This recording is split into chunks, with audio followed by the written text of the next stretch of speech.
Now, everyone, sooner or later, is going to have an experience of death in their life. Death of a loved one, death of a wife, a child. So many different deaths. Deaths of somebody who's connected closely to us. They shake us to the core. And we feel like we've lost that loved one. Yet, most people in the world believe in an afterlife.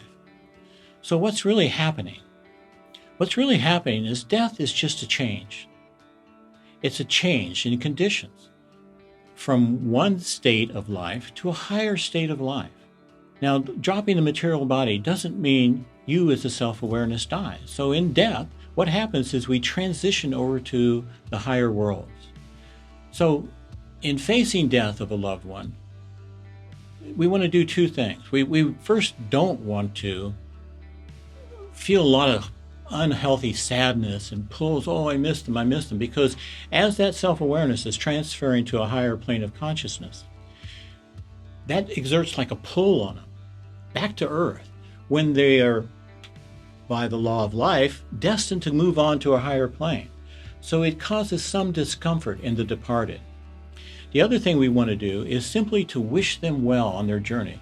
They're not dying. They're the same exact personality. The moment after the death of someone, they are exactly the same as they were before, but now living in a higher plane of life. And this higher plane of life is so comfortable and so lovely that Dascalos reports that 80% of the people don't even know they've passed over.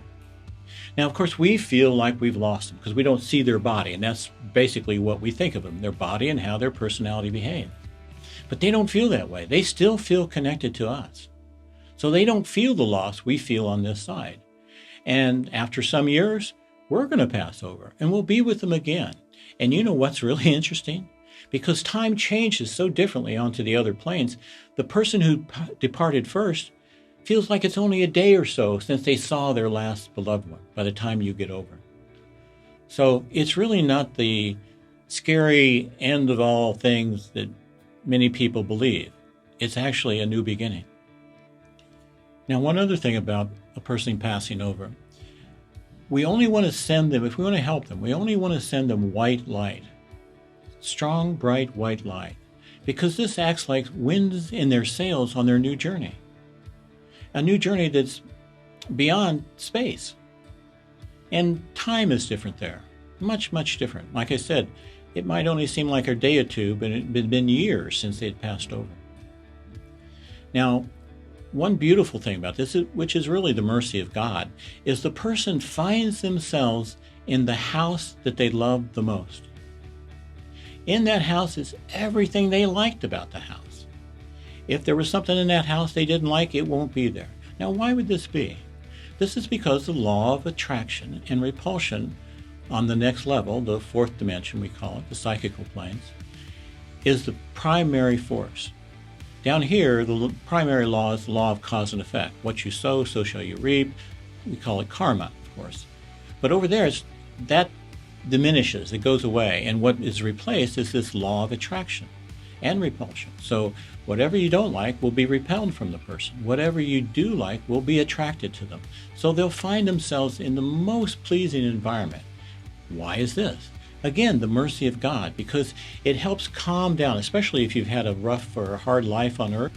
Life is easier on the other side. We don't have to work for a living. We don't have to do these things. Some of these things that you really wanted to do in this life but couldn't do because you were obligated to pay bills, you can do freely on the other side.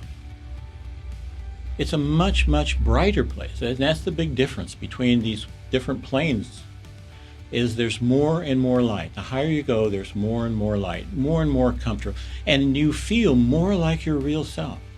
So you pass from the lowest level of illusion, which is the material world, to worlds of less illusion, less and less illusion, until finally you return back to your source, and as a soul reproject out for a new incarnation. So after the change called death, the point is while we're there, one of the things we're supposed to be doing, other than calming down our vibrations from this last life, is to introspect on this last life.